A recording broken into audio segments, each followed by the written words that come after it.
Good morning, this is Jeff with Sewer Tech Northwest. We're at 9926 Southwest 59th Avenue here in Portland. Located up on the rooftop. We're going down through a 4-inch, that is cast iron.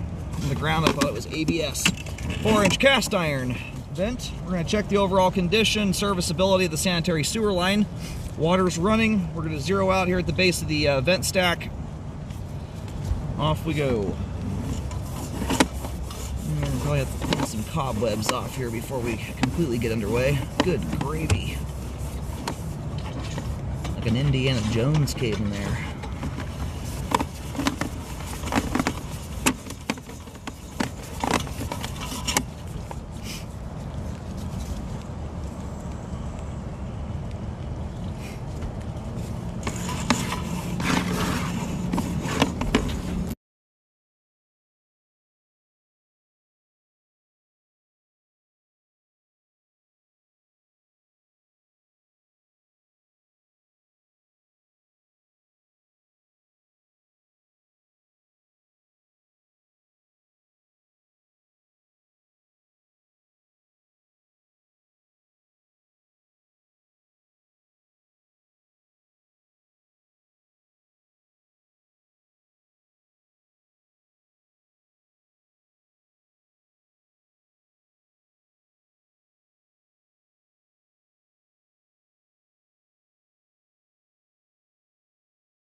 All right, transitioning here now into concrete pipe.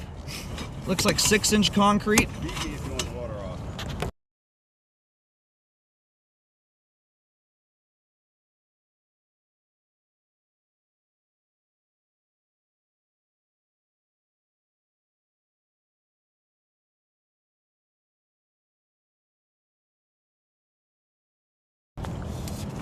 All right, now we're gonna give this stuff a good look over. This concrete pipe is getting pretty rough. That's a pretty heavy aggregate showing through, especially there on that first turn.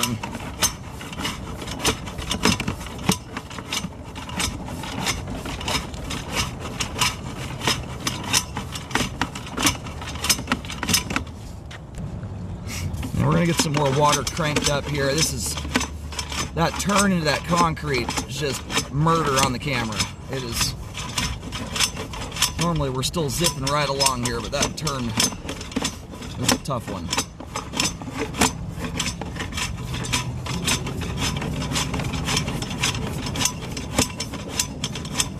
There we go. There's some roots. Just kind of waiting to see some of those.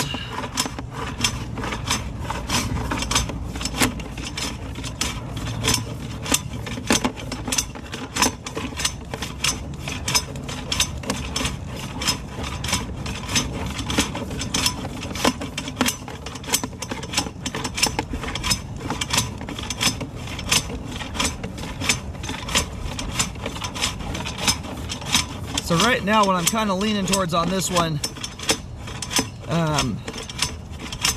is it looks like it's probably going to have, by and large, good slope and grade, all said and done. I think once the line drains off, most if not all the water will drain out of it, which makes this a candidate for an epoxy liner. It's just reaching that point where you've got heavy aggregate exposed, you've got roots, heavy wear. It looks like some joints are starting to settle, and many of them are allowing groundwater to seep. And when you, like this joint right here, it's kind of a dirty line, so it's hard to see nice detail for the average person. Doesn't look at lines all day, but you can see dark rings around these joints. That's from groundwater seeping in. And what happens over time, now you got more roots here. Over time, if that process takes place for long enough, it erodes the support out from underneath the sewer line and causes progressive settling. Yeah, I mean, especially with we've got issues throughout the entire line at this point, so this is not Not a scenario where I'd recommend you spot repair the roots or anything like that. It's too old of a line for that at this point.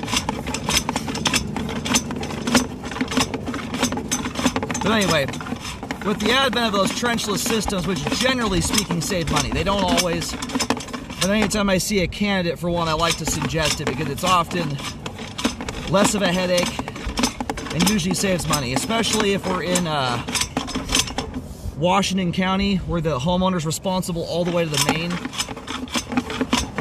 ripping up that roadway pipe. You know, even if it was just a 15-foot section in the road, updating just that short section of the roadway will cost more than epoxy lining probably the entire sewer line. Anyway, if you let the line sit for too long though, you end up losing so much grade that you won't want to do a trenchless repair, and then you're looking at more of the good old-fashioned options, traditional type repairs, which are usually more expensive. So my camera's stopping up here at 103 feet. I don't have enough leverage. It's amazing we've got it this far with the kind of resistance I've had pushing through this line. And we should be getting pretty darn close to the main at this point. So with what we've got going on here, I'm going to recommend a full update to all the concrete pipe. We have a very nasty rainy day today. I'm not sure if I'm going to be able to do a lot of locating without risking the umbrella blowing off. If water gets all over these tablet screens, it'll glitch the entire system out and shut the video off. And I at least want to be able to have a video. If locating has to be done after the fact, so be it. I may not be able to do much locating. We're gonna let the line drain here for a little bit longer. Where I'm sitting at right now, we're right at the street edge. Smack dab right where the grass meets the road. I'm getting only about 4 foot deep here, about 4 foot 2 inches approximately. And where we're oriented is if you're facing the front of the house from the street, the line hugs up pretty closely to the right side property line.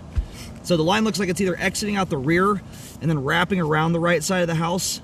It's at least as far as I can tell, it's what it looks like it's doing. We'll see here.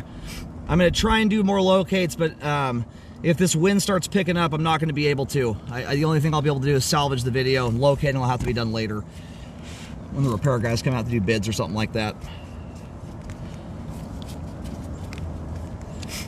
Anyway, with the kind of turn we had there at the start, the line may also exit out at the rear right corner, make a turn, then shoot up that direction. Haven't quite figured it out yet. And theoretically, it's possible we did go out the front and then jaunted over that direction too. Anyway, where I can do locates, you'll see green paint as long as the rain doesn't wash them away.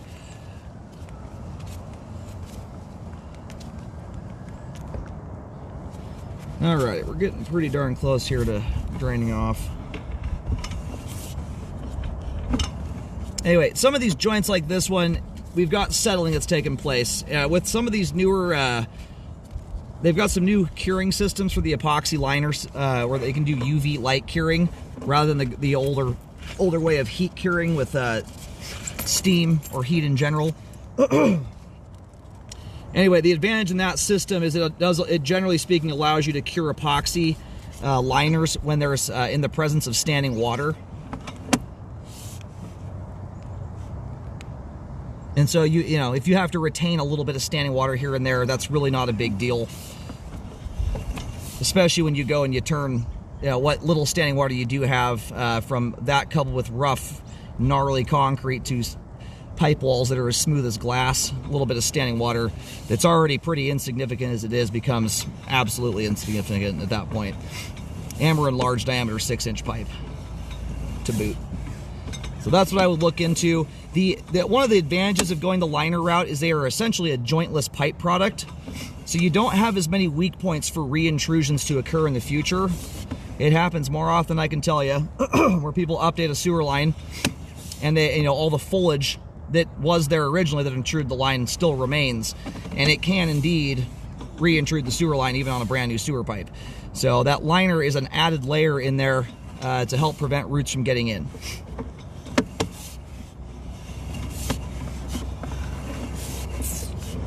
These are some decent sized root balls punching through here.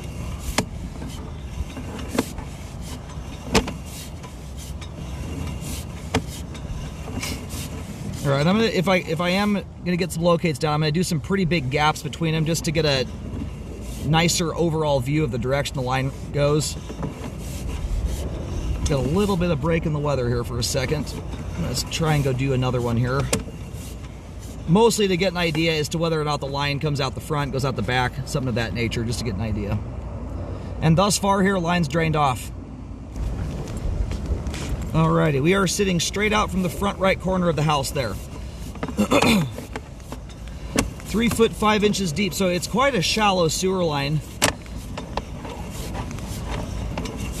You know, one of the big factors here is what county we're in. If we're in Multnomah County, it might make more sense just to update this the good old-fashioned way and dig it up.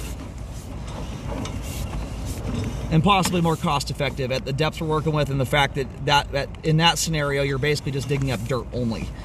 If we're in Washington County, I would highly recommend looking into the liner system. That's where not having to cut the road open saves huge amounts of money.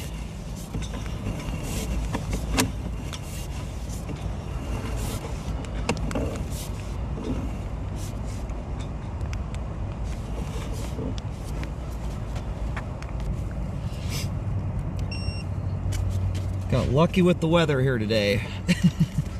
I was able to get a few locates down. One at the street edge,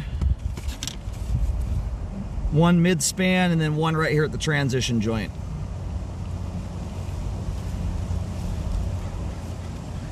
About 3 feet deep here. The line pops out. I'm so close to the air conditioning unit, it's hard to tell. The line may actually go underneath the air conditioning unit. It's so dang close to it.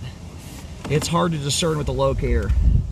But the line, as you face the house from the street, again, it's close enough that it may come out underneath the edge of the support for the air conditioner, those fiberglass support things, under the edge that is closest to the road, or that basically faces to the roadway. So road side of that air conditioner is where that thing's coming out, in case you have to go digging around for the clean out there. So I do see an access point tying in. I just don't know if the AC unit's over the top of it.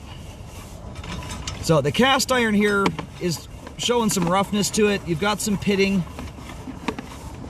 By and large, it looks like stuff's getting through it without too much issue. The cast iron right now is not at a point yet where I would recommend it be updated. It's older though. I would keep an eye on it. I'd rescope it every 2 years or so to monitor the condition.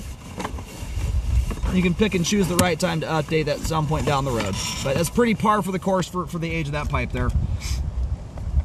There's no buildup in it. It drains off properly. I do recommend, I can't see the entire way to the main. Line prevents us from doing that. And again, I don't know if that clean out's even if you can get to it, if the AC's on top of it. That would allow for a better access point to camera out. At this point, I'm out of time. So being to the age that it is, especially if you go the liner route, the only reason I'd even want to see that pipe is just to make sure that what you're lining is not a complete disaster. Considering what I've seen so far, I imagine it probably looks very similar to the rest of the line.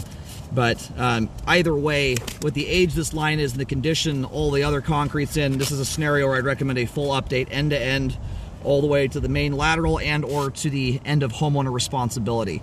Highly recommend rescoping afterwards to check the work.